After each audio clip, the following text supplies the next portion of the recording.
Welcome back, Hallal and Hickey Show, episode 5. Jack Hallal, welcome back. Let's get a clap for Jack Hallal. Let's get a clap. I Jack. cannot raise my arms, but just know that I'm clapping, okay? Oh, he's clapping somehow. Jack, Okay. listen.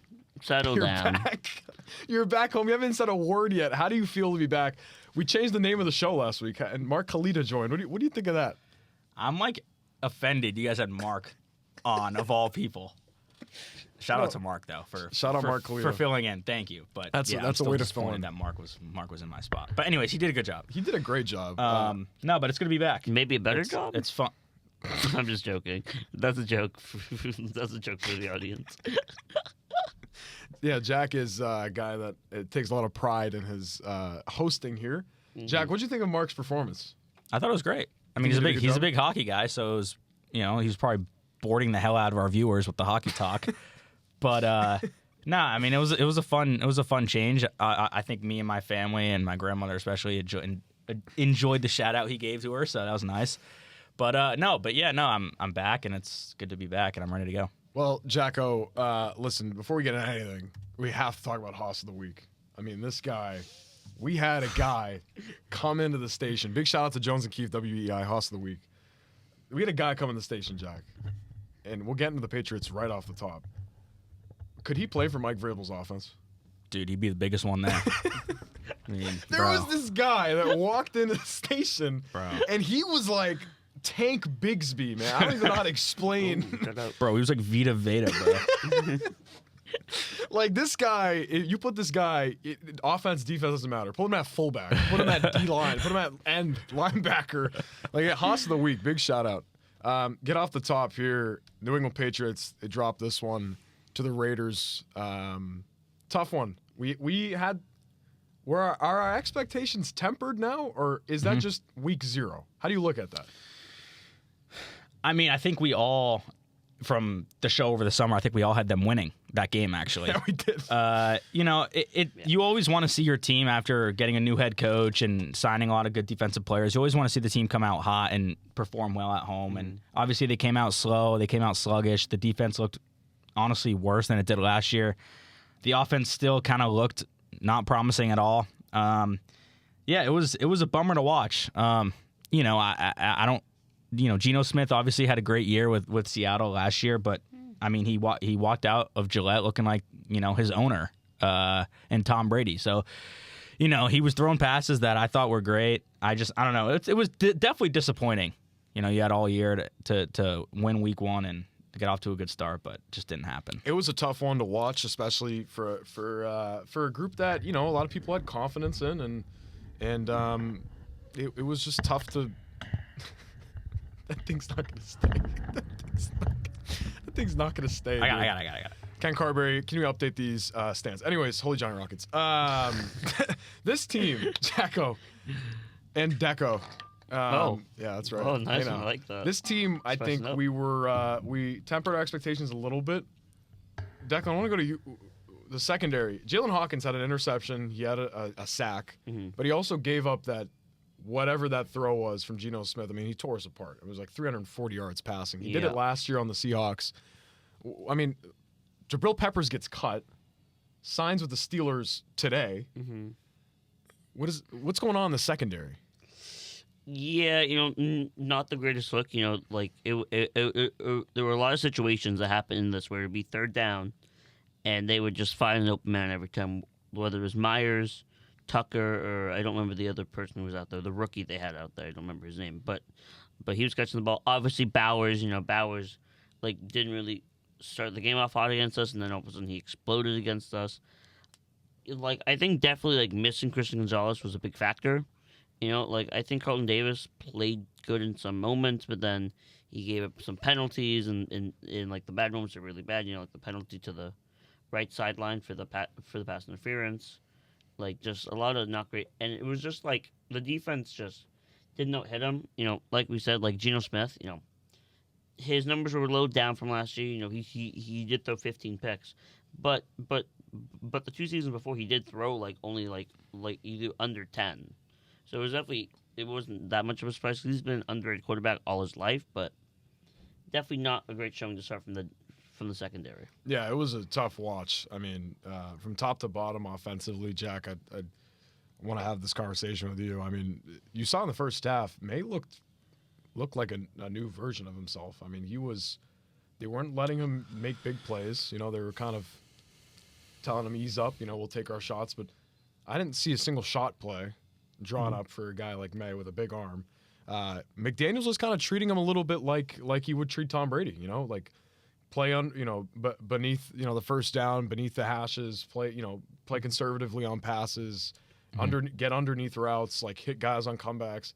You know, do you think any at all, and this is not like even a talking point, like this is the truth, do you think that McDaniels is kind of playing off Maye and saying, you know, let's not use this guy as a weapon? Because I mean, he is one of the offense's biggest weapons, if not the weapon, when it comes to his arm and his ability to move around the pocket. I think the line held up pretty well, but do you think this next week they're going to maybe utilize his arm and take more shots? Because they didn't do it much this week. I honestly don't think they will. And the reason why I say that is because, I mean, after watching the game on Sunday, like, if our guys can't catch 5-yard in routes, they're not going to catch a 40-yard, 50-yard bomb. It's just not going to happen. I mean, we don't have these guys that can just beat receivers in the beat cornerbacks or safeties in the secondary and just get open. I mean, I wasn't thrilled about the Stephon Diggs signing. He's like 35 years old. Like, he's coming off an injury. Like, I didn't love it. Mac Hollins still can't catch the ball. Like, I don't. Can we just say that guy's terrible? He's bad. Understand like, we don't have a good receiving core, so I don't think we're gonna Shout take out his TikTok channel though. I don't think we're gonna take shots, and we If you've shouldn't seen take it, shots. it's a movie.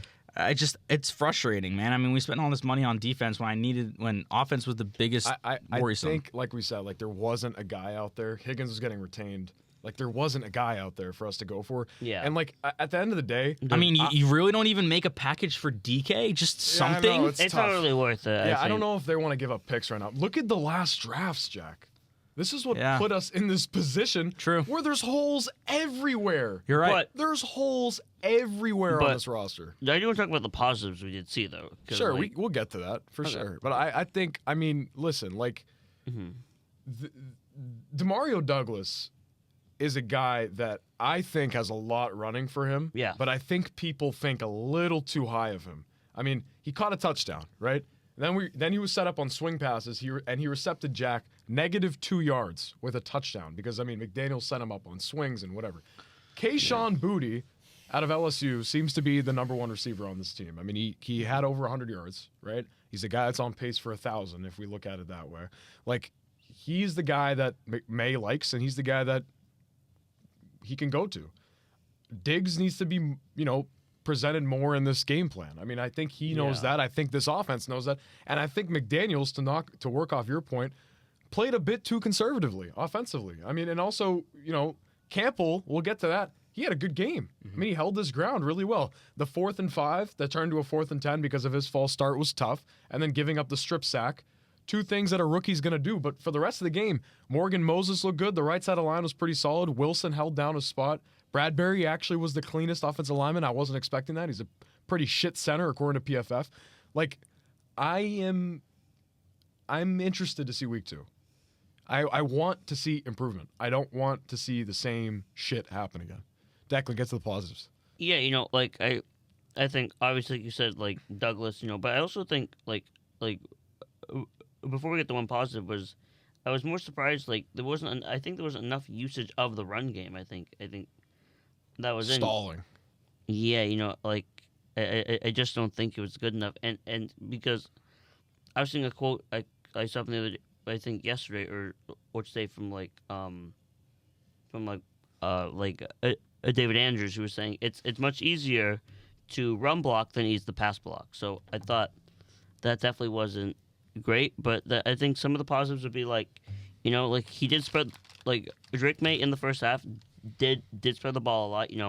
They were definitely pretty solid in the first half in the medium passes, but then I think towards the second, because it seemed in the first they were building to something, and it seemed like they were going to get more aggressive in the second, and then it kind of just stalled, and then nothing really happened. They kind of had bad plays, not really like you said letting Maye, but I think the other positives you can talk about, though, are, the defensive line looked solid.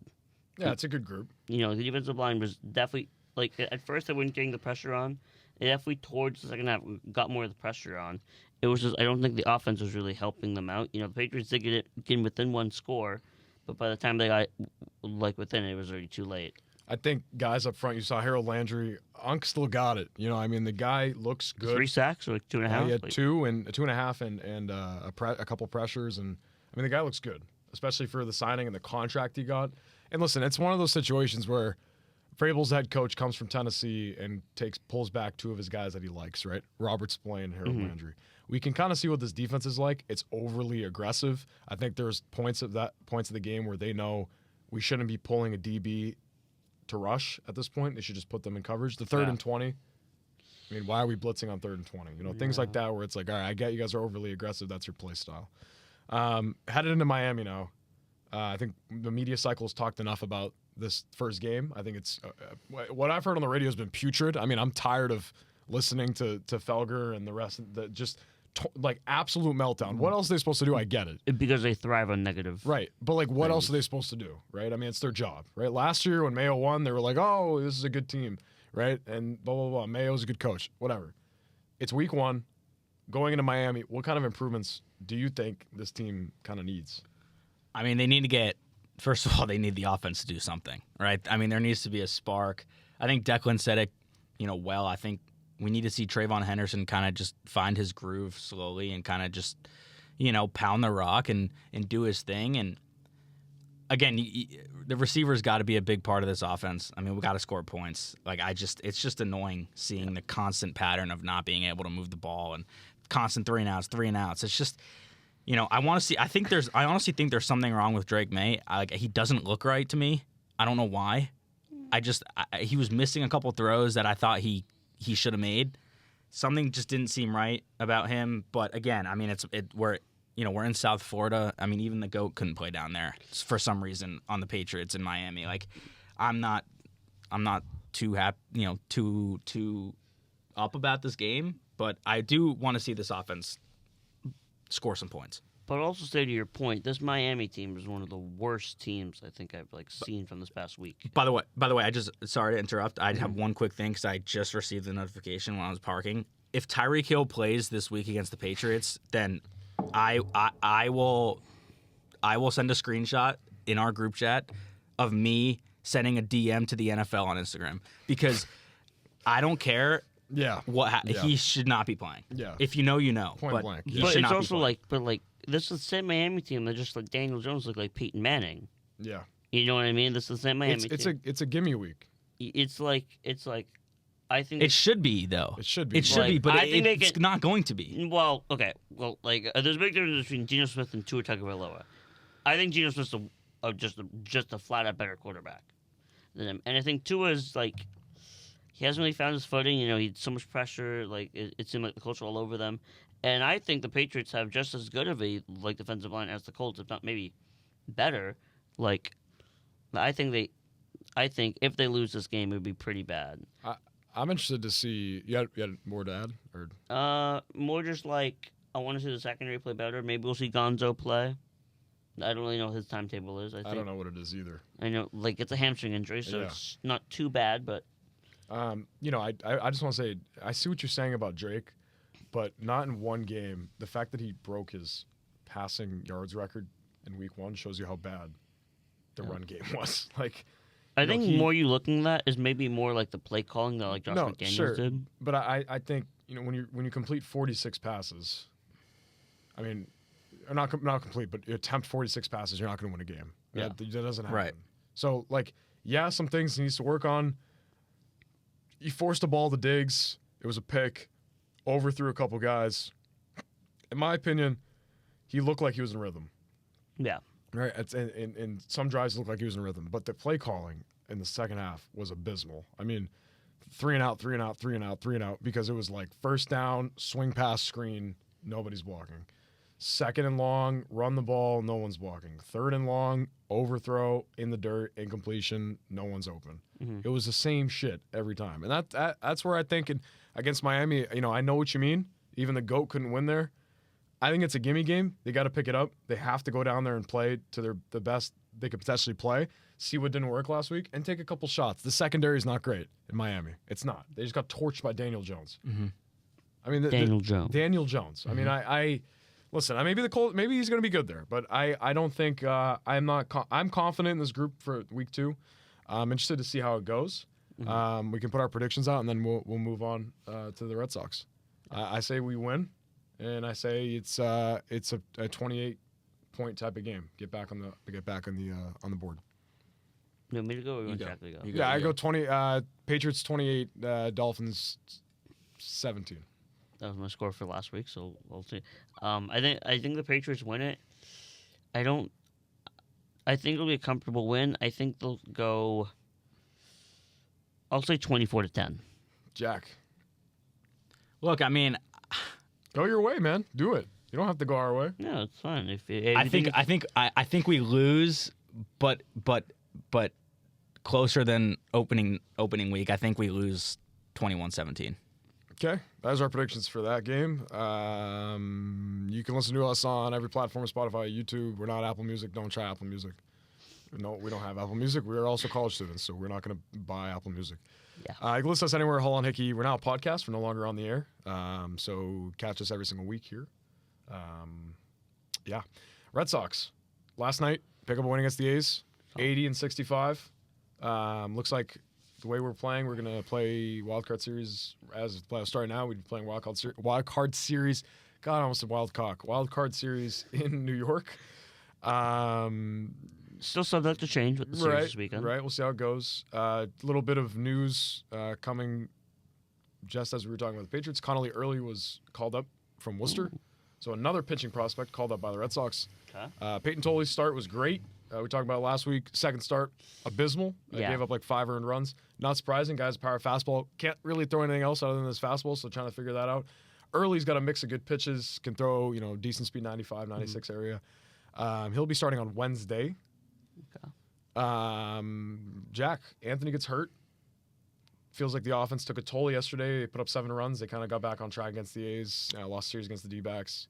But did rally in that Sunday game. Right. What are your thoughts? I'm worried. I mean, Anthony was kind of a spark on this offense. Like he was Not doing even his the spark. He was the best player on the team. Yeah, I mean, he was doing his thing, right? I mean, it's definitely sad that he's done for the year. Whoa. I mean, not for the year. Oh, he's not for the year? He'll be back for the playoffs. Okay. Back for Yeah. the postseason. We're hoping for the wild card, but it's a grade 2 So- strain, so maybe the wild card if he pushes himself. But Again, probably like, ALDS or I- ALCS. Yeah, make I don't know. It's a toll on the team. I think they kind of felt bad for him, but I'm not necessarily worried because again, like I didn't really have high expectations of this team in the beginning of the year. Right? So I think if we just make the postseason, like I'll be happy. Yeah, I mean, I won't be happy with just a make. I need a good finish in that postseason. Following this series and the Yankee series is coming up. It's a big one, right? Mm-hmm. Then I don't know. We've played well against the Yankees. We've lost 1 game against them all season. Mm-hmm. 1 or 2? Two. Was it 2 games against them all season. We're going there, right? No, it's gonna be We're going home again. That's Yeah. right. Are you going to be at one of those games? Yeah, That's on right. Saturday. So home, good vibes. I think. Yeah, they go, and then it goes Yankees, and then they play the A's Athletics again at home. So this series against the A's, they got to pick it up. Whether it's 2-1, whether it's sweep, they got to pick it up. I mean, Yeah. I don't care what the case may be. The Yankee series, they have to pick it up because if they do that, pick up some ground in the division again in the wild card series. 'Cause I think we're back 1.5. We're back 1.5 from the Yankees. I think. And that following week against the A's, Willie Abreu comes back off the injured list. Hurt his calf. Mm-hmm. Thought it was going to be a 3-day thing. This team sucks at disclosing injuries.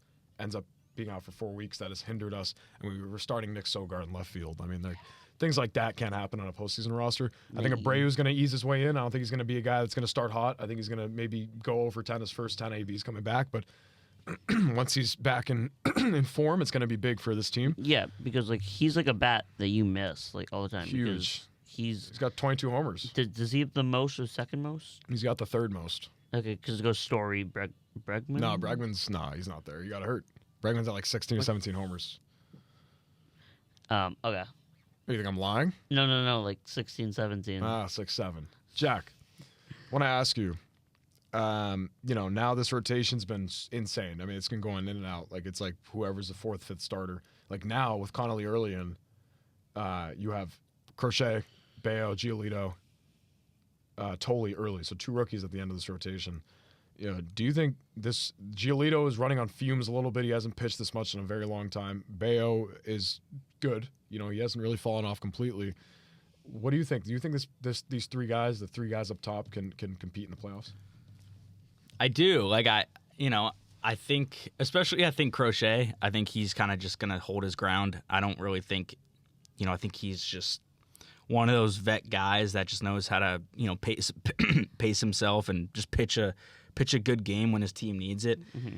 So are the other 2 guys. I mean, again, is it a little worrisome that 2 rookies, I guess, are like last 2 pitchers in the rotation? Yeah, but again, I think it's like, I could be wrong, but in baseball, I feel like when it's your 4th or 5th guy pitching, like it's kind of one of those games you just got to be like, all right, we got to make sure we win with our 3 aces or 1 ace, right, especially. And if we lose this game with our 4th and 5th starter, it's whatever. Yeah. Right? So that's kind of the way I think of this whole Red Sox thing with the 4 and 5 pitchers. But I think the 1, 2, and 3 will be fine staying their ground. But is Maye still pitching tonight? No, Maye is not pitching tonight. Oh, Early's making a start, I believe. Okay, I wasn't Is sure. he making a start? I'm just making sure because I checked last night and it was him. Well, now I got to see because I want to make sure that. Yeah, because I wasn't sure, but while Chuck looks it up, more back to talk about like a guy like Garrett Crochet. Had a great showing last night. I think he had 10 strikeouts or something like that, or like 10 Ks. Yep. 10 Ks. Looked very solid, getting back to his way. But I think, like you said, these other 2 starters, I think they can definitely hold their own. Okay, Chuck's. It's still playing. Chuck's looking at stuff right. Chuck's looking at snaps or something. I know, I'm on Twitter. Chuck's on Twitter right now. Yeah, sounds like someone going down a water slide. A little bit of Johnny Rockets on Twitter. Johnny Rockets, yep. Okay, so source confirms that Dustin Maye is headed to the IL, the I suck list. 15 days. Oh, Jaron Krabs would say. Oh, like the Masaka, like Yoshida IL. Yeah, sorry, Phantom IL. They did the same thing to Jordan Hicks too. So whoever sucks in September, they're not fucking around, which is nice to see. Source confirms from Mark Cerullo. Dustin Maye is headed to the IL. Connelly Early will start tonight against the A's. Will be Early's MLB debut. So this is the 5th MLB debut we've seen. Multiple different players coming up in and out of this team, and some staying, some not. I didn't talk about how I feel about this team and going into the postseason. I kind of checked out when Anthony got hurt. I kind of stopped watching. I was watching every game all the time. And then when Anthony got hurt, I was like, okay, we made it far. That's it. That's kind of how I felt. But then I think after a week of, they haven't been great without him. But, I think after a week, I kind of settled in and said, all right, if he's going to work his way back, we have the best medical staff in baseball. Bregman came back in crazy speeds. I mean, he was out for 2.5 months. He should have been out for 5. And Yeah, I think it's crazy how this team operates, and I think Anthony's gonna have a chance playing the wild card. And I think a guy like him is an ultra competitor, and we see it out of him. Yeah. And if he ends up playing game 1, he won't be playing the field, which I don't care about. You can DH him, right? I mean, I don't. And just cut Masaki Yoshida, get him out. Throw him into the stratosphere. This guy stinks. The Phantom Zone. Give me a Jack Hallal. This guy, the vacuum. The Haas is going with the vacuum. Bro. Can you guys hear that on the mics right now? I don't know if Maybe they can. I don't know. The Haas, dude. He's over there. He's running. He's going to run through the wall. Listen. No, but yeah, Masaki Yoshida. That guy stinks. And they're really leading bad. him off. Yeah, they were leading him and off. I know it sounds harsh to people, but he stinks. it is what it is. It's he's not good. This is a guy they're paying $25 million or something. 18 annual value. 18. I don't know. It's 18 a year. 18 a year goes to It Masaki seems like Yoshida. 25 mil because he's so bad. 12.5 goes to Jordan Hicks. Yeah. Jordan Hicks is on the IL with a shoulder inflammation. He just stinks. Hopefully Dustin that May shoulder- too, he's not hurt. These guys just stink. They throw him on the IL when they stink. Maybe that shoulder is going to be inflamed for the rest of the year. Dude, literally, that stuff kills you. And then the deadline, right? We talked about it. They got Steven Matz and Dustin May, right? That wasn't enough. The biggest add, in my opinion, of this team is Nathaniel Lowe. I mean, you pick up Nathaniel Lowe, And then the guy and then the guy traded for at the deadline, Maye, is now on the. That's what I'm saying. Nathaniel Lowe came here for free. I mean, we gave him a $5 million contract for the year. He came from the Nats. And he looks good. He has been incredible. He's the one keeping the. If Abe Toro was still in this fucking lineup right now, I mean, I wouldn't be. Yeah, what happened? RIP. Dude, he's in Worcester. He'll be in there. Pour one out for him. Sure, fine. Honest Abe, right? I mean, if that guy was still in our lineup, that guy is a quadruple A player. You know what I'm saying? Like that. Nathaniel Lowe's an MLB proven player, and you add that to a lineup that's suffering without Roman Anthony. I think it's keeping me alive a little bit. Quadruple A. Quadruple A, bro. Bobby Dalbec, bro. You know, like that type of thing. Bobby strikeouts. Yeah, I guess so. But like Jack, I want to ask you, like, now rotation set, Connelly Early starting tonight. What do you think about how this team has operated this year? Is this giving you any faith with this front office and with the ownership that, you know, they got Bregman, right? They got rid of Raffy, who was kind of a cancer to the team from reports and from a majority of the clubhouse, besides David Hamilton for some reason. Do you have any trust in this front office now going into the offseason to do more spending after what this offseason was like? I go both ways because I think one part of me thinks that they're like, okay, we can win with what we have. But another part of me is like, okay, if we add 1-2 more, all-star caliber hosses on this roster, we're going to be good for the next 5 years. It could even just be the pitching, like if they just added like one other pitcher who's like an all-star level caliber, I think this team could definitely do something. I think, now we're at the postseason time. The free agency is going to feel like a Hail Mary. I don't even know how to explain it to you. It's going to take such a long time for guys to get signed. Jeff Passan said Bregman's going to look to opt out of his contract, which makes sense. Jared Carrabis is confident that he'll stick around, which to me, and from what usually, you guys know, it's kind of where I get my shit from. Yeah. He's just early, and he's always right. He's very early on things. So so it's like opt out to sign another deal. Opt out and sign, I believe. And again, the age is my concern, though. That guy, and you've been huge on his signing, has brought out the best of this team. For sure. Yeah. He's 30, right? If you sign him for 5 years, he's looking for 45 annual. He's making 40 annual. So he's looking 45, 50 annual. I think with the injury, maybe 45. Yeah. Do you think a 5-year deal to a 30-year-old for 45 annual is good, or it should be given to a guy like Bregman? I mean, at this point, why not? That's right. Like, if we're paying these guys to suck, like $18 million of Yoshida to just literally not do anything, then, I mean, I think an older Bregman who hits probably like he hits like, I don't know, 230 is he'll probably be like a 250 hitter. Probably. Yeah, that's still better than what Yoshida does. Yeah. So it's like, why not, right? Yeah. I mean, he obviously loves Boston. He said he loves Boston. He wants to be here. I'm pretty sure his wife does something with Harvard. I don't know if she's in a grad school or business school or whatever. But I think, like, that's the type of guy you just got to throw the money at and just say, here, go compete. I think now to go to you on free agency, you talked about another pitcher, right? I mean, I think they're kind of seeing what they have with these rookie guys. True. I think they're gonna despite what happened with Framber Valdez and his catcher, I think that's a guy they want to have on their team. He fits the repertoire. He's a ground ball pitcher. I think Bayo is kind of profiled like Framber Valdez. Yeah, I don't know if you saw that clip. Guy's him, a loser. Throwing out his catcher, but that's a guy that you would want on your team. I know that happened, and that stinks for me. Like, my talking point of this was like Bayo profiles as Framber, and they're like the same type of pitchers. They're ground ball guys. Mm-hmm. Do you still go after Joe Ryan? I feel like you have to. You should. I feel like you have to, and you should, just because I know people say, "Oh," but like, I think there's definitely at least a little something like in that rumor at the deadline. I don't think it would be just made up for no reason. You know what I mean? Like, it wouldn't be something they're just like trying to put out to like throw people off. I think that could happen. I think it'll be interesting, like to see what they do, like whether they like change up the lineup at all. Like I don't know who they'll really try to change out. Will they try to maybe sign like a first baseman or something like that? Because that was another talking point. I just think where they're positioned right now is they're going to go into 26 spring training, and they're going to look at Costas and Campbell, and they're going to say, you guys battle it out. Whoever wins is going to get the first baseball. Who doesn't is going to go to Worcester and get traded. That's fair. I you don't think you could run 2 of them? I don't think it's alternate lefty, beneficial. righty? I don't think it's beneficial for Christian Campbell to sit on the bench. Okay. And I also Do you think like it'll be, and you think when they get to a guy like Romy, do you think Romy will be booted off? Do you think? No, Romy's a bench bat. I mean, that's a guy. He's been great in a starting role this year. But No, like I'm just asking. Yeah, from just a roster perspective. Costas has 5 years left of arbitration. They're Yeah. going to use that to their advantage. They're paying him nothing because he's in the ARB years. Yeah. Kill me, sue me. I have faith in the guy. Okay, Who, Costas? He gets hurt. Sure, people don't like him for his antics. Whatever those antics are, painting your fingernails. I mean, I don't know. And the way he was talking about Rafi, and that's more important about like, oh, that guy should be playing third, whatever. And he had a shit start to the year.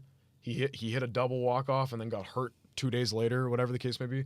Like the guy's had one of the worst cases of luck. But his first year though was. That's right, and that was 3 years ago. You look at it now, but they're going to keep him there because that's a cheap first baseman that has pop. They have to unlock it again, and he's got to get out of his head. Yeah. I think it's but like I think for agents it's just I think the pitching is more important. You know what I mean? 100% more important. I would rather them like miss out on like other guys who are big bats than miss out on like good pitchers. I don't know. I mean, yeah. Which sounds crazy, but no, I mean, how it is. I understand where you're coming from, Declan. Like, it's a good point. I think Joe Ryan obviously would be a huge value add, but I also at the same time, like, some part of me thinks you just got to send the house for Schwarber. Like, why not?